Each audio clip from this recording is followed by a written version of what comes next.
The late 1800s saw the highest number of German immigrants entering the United States. The greater Milwaukee area saw a large number of German families settle into the area.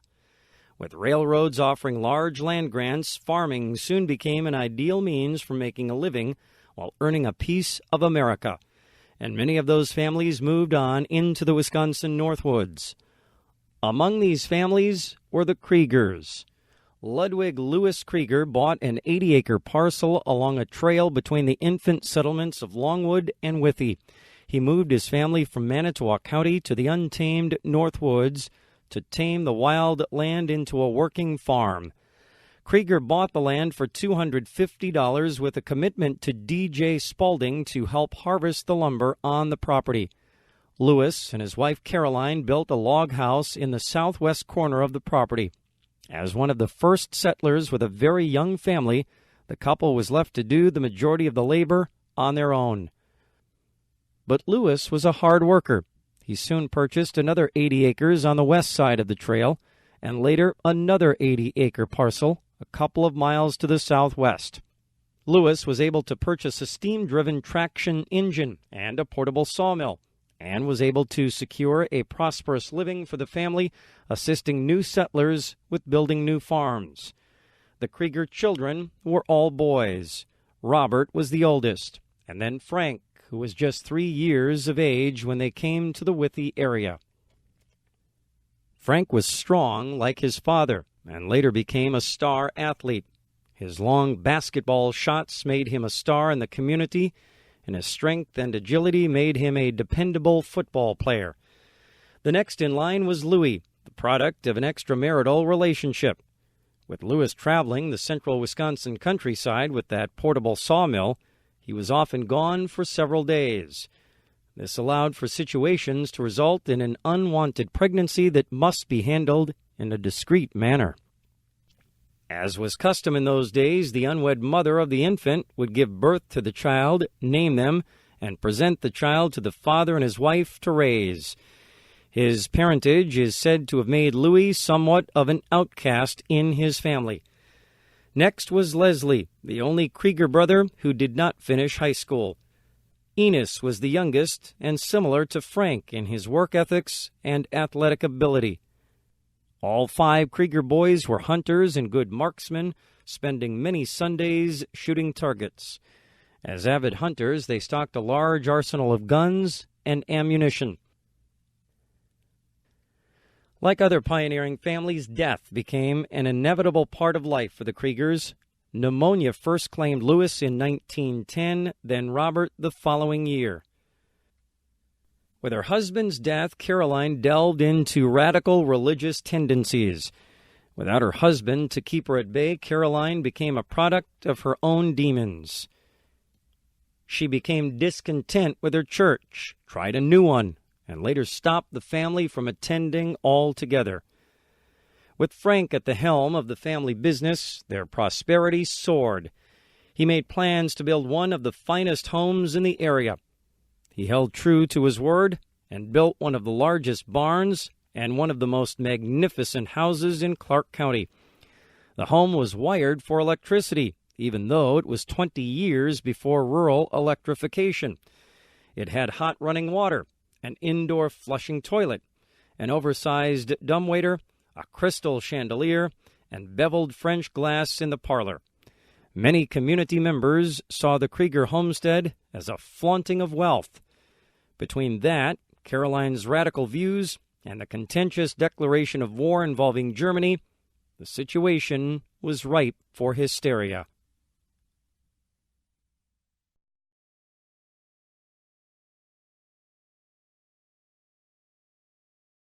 The United States became involved in World War I, which broke out in 1914.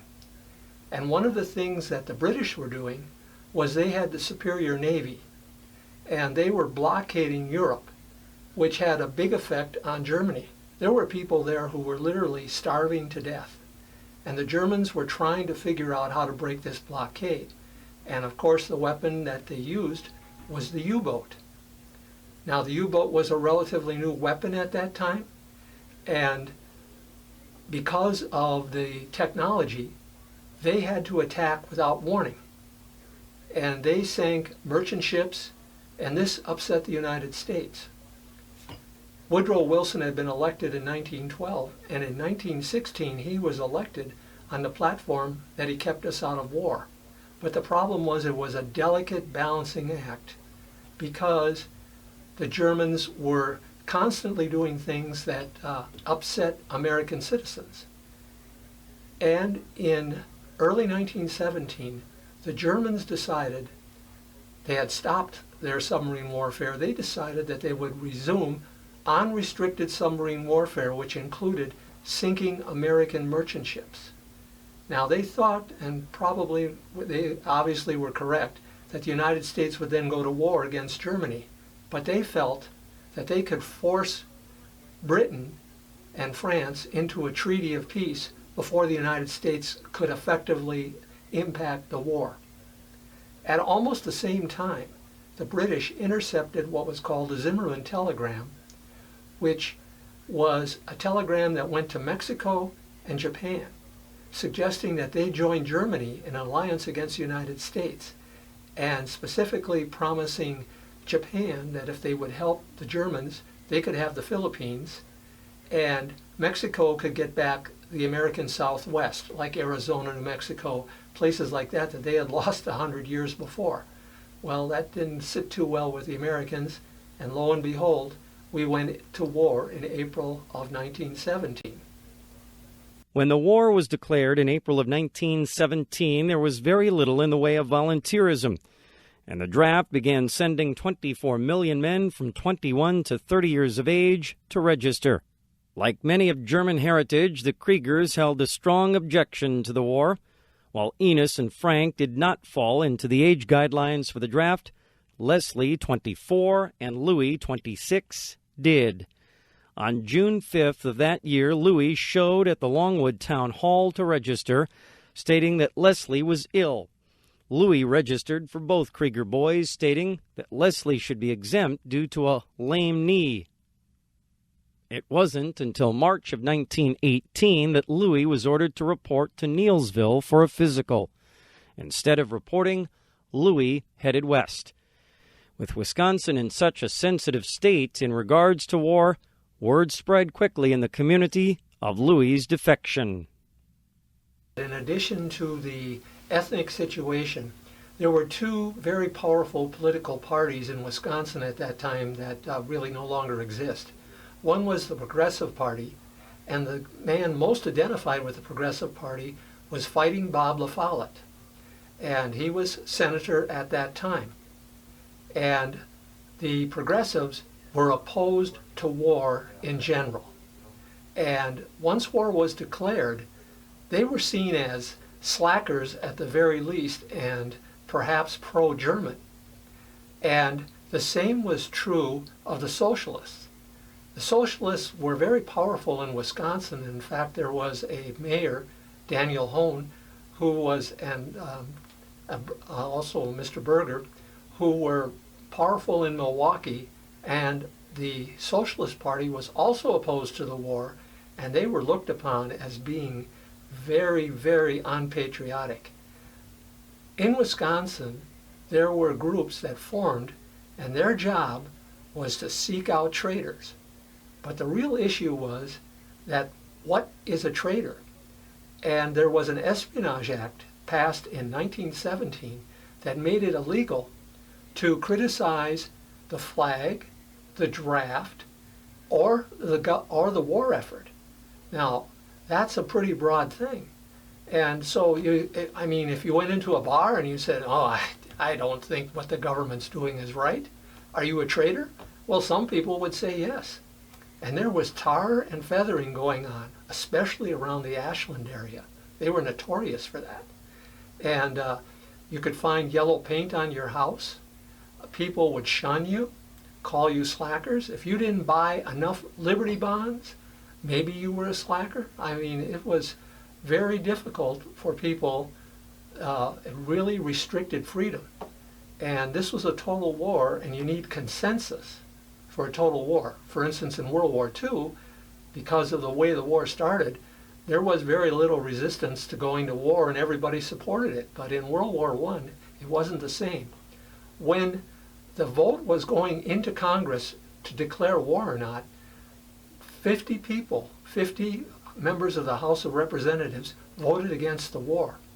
And all 11 representatives in the House from Wisconsin voted against the war. And Bob La Follette spoke strongly against going to war.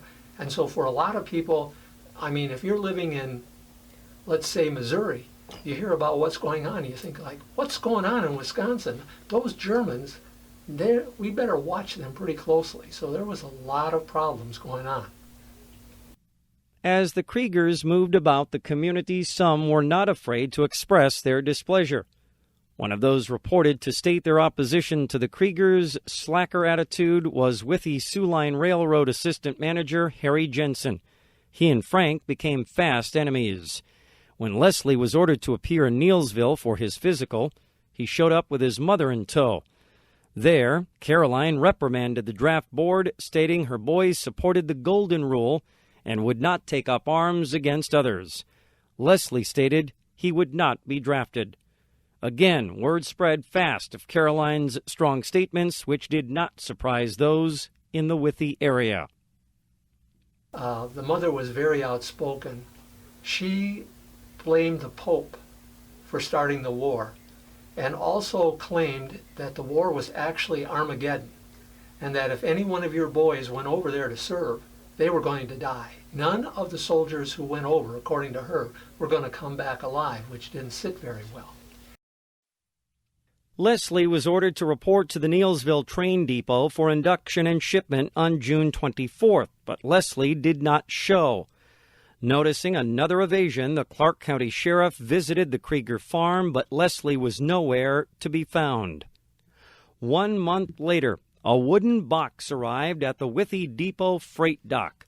The box was addressed to Enos Krueger and came from Peters Arms Company.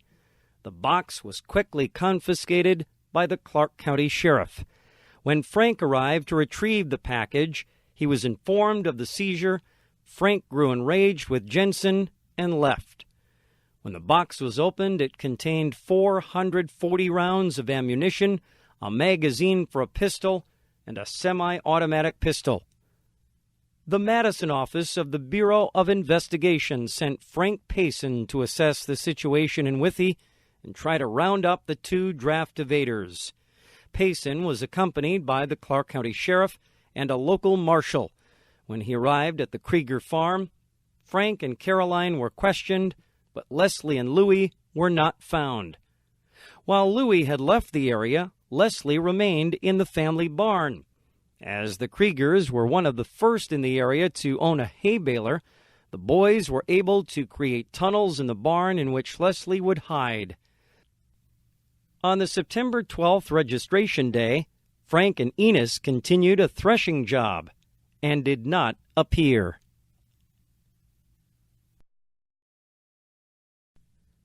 On September 14th, a local newspaper admonished the 4 Krueger boys who were now considered slackers. Federal warrants were issued for Frank and Enos, and that day federal marshals traveled the dirt road to serve the warrants. Okay, just a little bit about these two marshals, Joseph Gantz and Cyril Marks.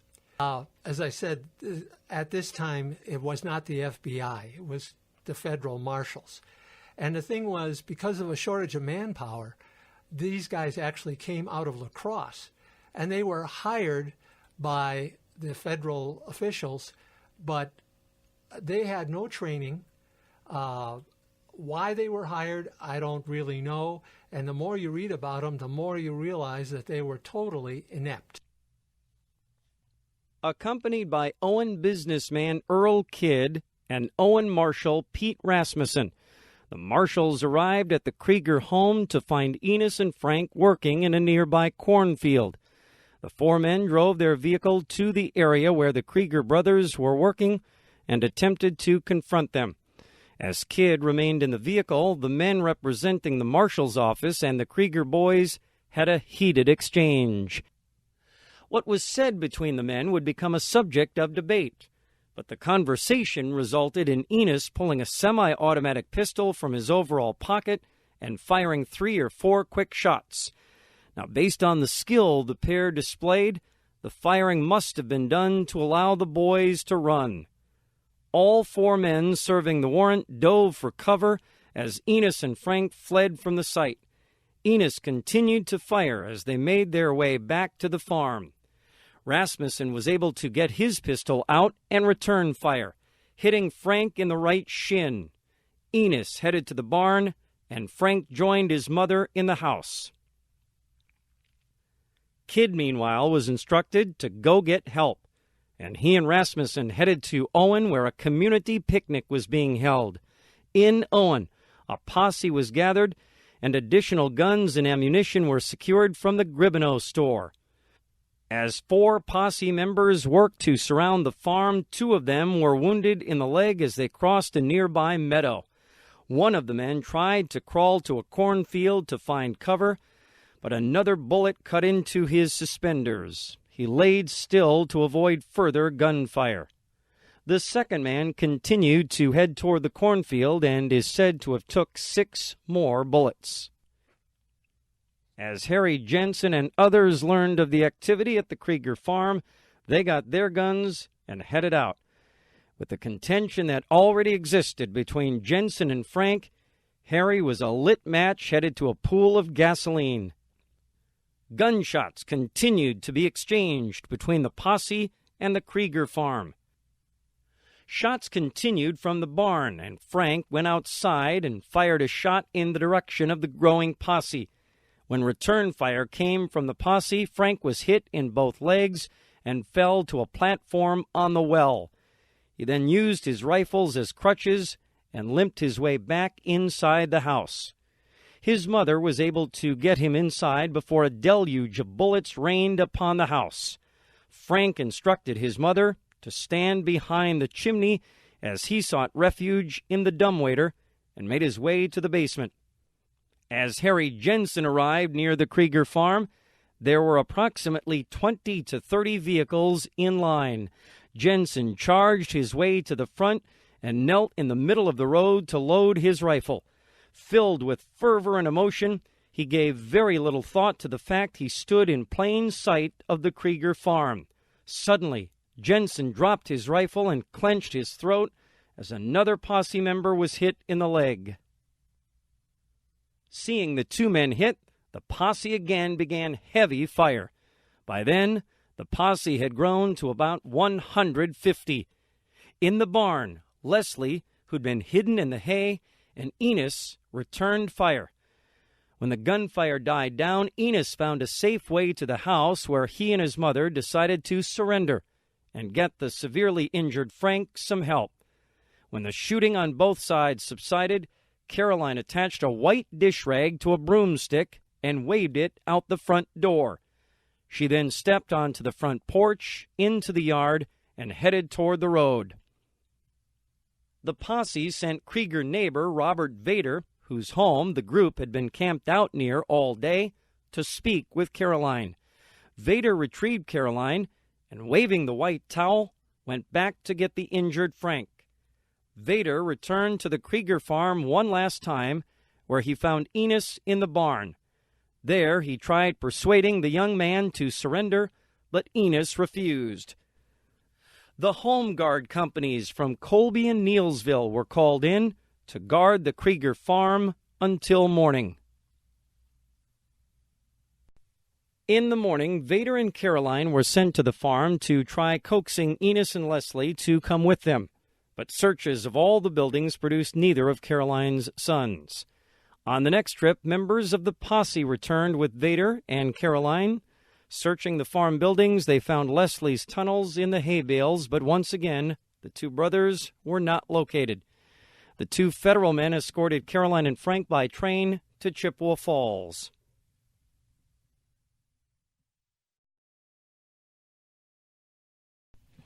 As the Bureau of Investigation took over the Krueger case, thousands of curiosity seekers made their way to the Krueger home to claim their piece of history.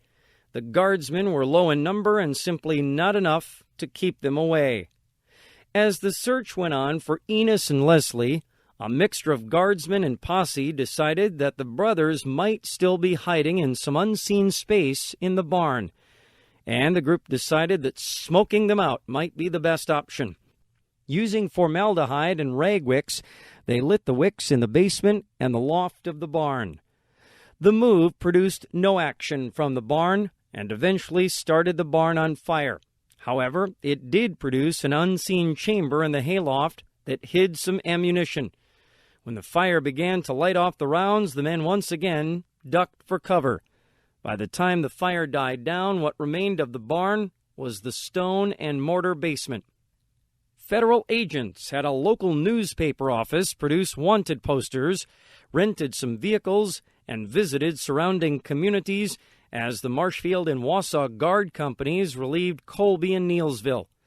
As they were larger in number, the replacement companies were able to expand and set up roadblocks in a 20-mile radius around Withee.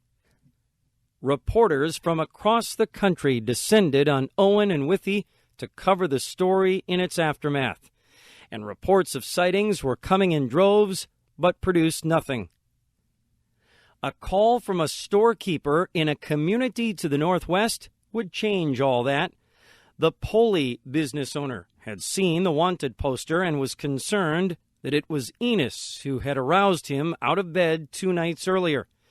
The following day, the command post received another report of Enos buying sausage in Gilman, just 1 mile away.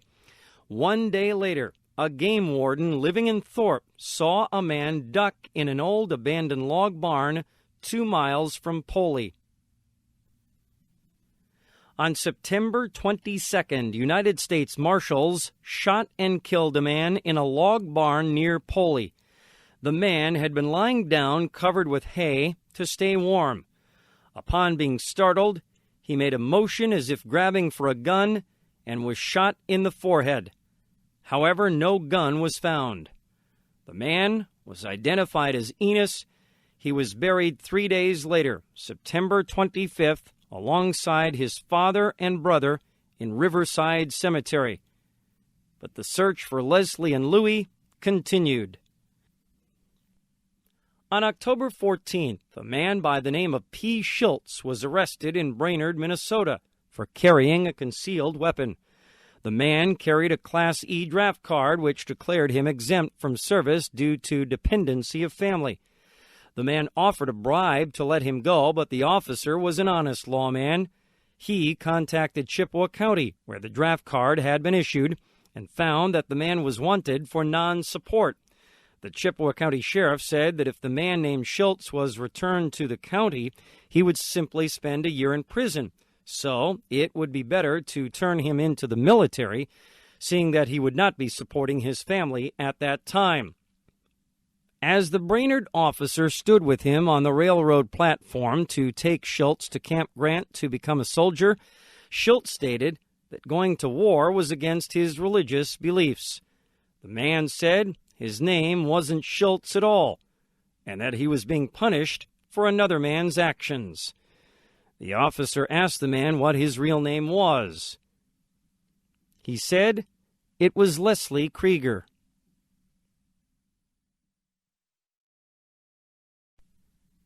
In prison, Leslie recalled the activities of the previous months, stating that he and his brother Enos had simply walked away in the night following the gunfight at the Krueger home. They walked west from the farm across the road that is now State Highway 73, along the line fence and then to the Black River. At the river, they separated, with Leslie heading north and Enos heading south, each of them armed with a gun. In court, Frank, Leslie, and Caroline were charged with the murder of station agent Harry Jensen. Due to the high exposure of the case, attorneys for the Kruegers requested that the trial be moved out of the county, but the litigation remained in Clark County. At the end of the jury trial, Frank and Leslie Krueger were declared guilty while Caroline was acquitted. As Caroline left the courthouse, she was rearrested by United States Marshals for inciting resistance to the draft. She was placed in the county jail, made bail, and was released. On April 5, 1919, Frank became inmate number 14654, and Leslie became inmate number 14655 at Waupun State Prison, each serving life sentences.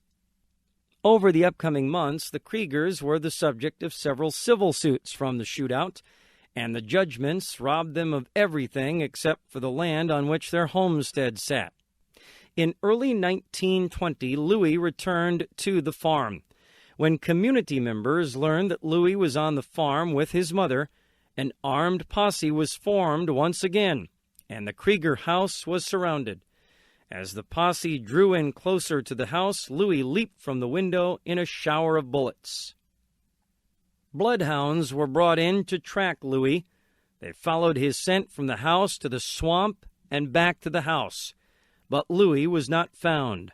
6 months later, Louis was in Chippewa Falls watching a tire company which was being destroyed by fire when a former Owen resident recognized him.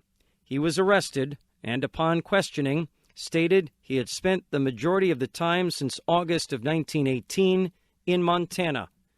While in prison, Frank was declared insane and transferred to the Northern Hospital for the Insane in 1922. Leslie was also diagnosed and transferred to Central State Hospital for the criminally insane. Over the years, the Krueger boys would correspond with their now destitute mother in a multitude of letters. On October 17, 1923, Caroline writes, Dear Leslie, well, no doubt you think what in the world is the matter with her that she don't write. Well, I had to go away and did not come back for 3 days, so I thought I would write like today. I went to get the vases home from the cemetery, and there were 9 new graves. Dr. Williams died 2 weeks ago today. He was in the insane asylum, and then he got better before they got him home, and shortly died after that. Doped him up and sent him home. Well, I would like to tell you many things, but I think best not to. That is, where I was and what is being done. But don't be so discouraged you will be out. You wrote in your letter, I paid tax 20 years. I paid 41 years, and the last 3 years were very heavy tax years. At least to raise it on this place, as it now stands with nothing. Nothing, nowhere on the place, and no money either. You wrote that this had to come up on a certain time. No, there is not certain time in this case. Yes, what that political outfit wants is the dollar, and so far they got it. But it's changing now the other way. What are them steel tanks for that you wrote about? Well, the paper stated that there are new officers at the prison again. Is that so? I do not know what to do about going to see you. I would like to, but to make 2 trips? I don't like to do that either. Costs too much money. 3 cents a mile. But I would like to tell you some things that would make you feel good and happy. Well, hope you are well as this leaves us. I remain your mother, Mrs. Krueger. 2 weeks later, Caroline writes, Dear Leslie, must write again, but do not know what. It has been very cold for October. I do not know when I seen such a cold spell, and so long if ever in October. But this evening it's warmer. We had quite a snowstorm Sunday morning. The ground was all covered, but it was all gone by 10 o'clock. Well, we had to take out our pump and put a new leather in, but it was done just before this bad weather set in. It wouldn't throw any water anymore. Louis is glad it's done. Our neighbor south on our side helped to take it out, and El and I put it back in again, with the tools he got, or they let him have, out of the hardware store in Withy. And yesterday we ground feed, but them burrs are so worn out that it didn't work fast at all. Our north neighbor had and used it so much, and we had an extra set of burrs with the machine, and El asked him where they were. He answered they must be round here somewhere, but that is all we get out of him. Well, there are auctions nearly every day, and still everything is run up so high. The people really don't know what they are doing. Cows are run up to $125 apiece, and this cold weather is going to make a long winter to feed. It froze the grass too much. I was in hopes that I would get a letter, but it didn't. But the party was here last week. It's coming good. We'll see you soon, so you don't see each other anymore. You and Frank. Well, close for this time. The teacher sent us an invitation to the pie social Friday evening. We are well. Hope you are too. From your mother, Mrs. Krueger. Caroline maintained until the day she died that Enos was not the man killed in the Poley barn. In 1933, the Krueger attorney made a very public plea for Enos to return home, standing by Caroline's production of evidence proving he was still alive. After a handful of pleas with assistance from the German societies, Frank and Leslie were pardoned in July of 1934. Frank was now 53 and Leslie 38. By then, the charges of draft evasion had been nullified in the amnesty decree by President Roosevelt in 1933. The Krueger brothers returned home to their mother in August. Frank began working at the Western Condensing Company in Owen to support the family. He also began a local well drilling business, which became prosperous during the Dust Bowl years. The past 16 years had robbed Frank of any type of pleasant demeanor, but had not destroyed his work ethics or want to do more. Caroline died January 23, 1941, and was buried alongside her family in Riverside. Frank passed away from heart disease on May 26, 1958. Leslie struggled with diabetes and lost a leg to amputation. He died at the University Hospital in Madison in 1962. Leslie's funeral was held at the Congregational Church in Owen.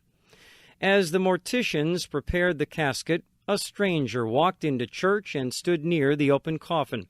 He stayed briefly and exited without signing the guest registry. He did not return for the service or burial. Some locals supported the theory it might be Enos. Louis remained the sole resident at the Krueger home. In July of 1963, he was returning from a visit to his birth mother's family who lived near Thorpe. As a passenger without much experience in riding in a vehicle, it appeared the car was about to experience a collision with another vehicle. Louis grabbed the door handle, pushed the door open, and dropped onto the roadway.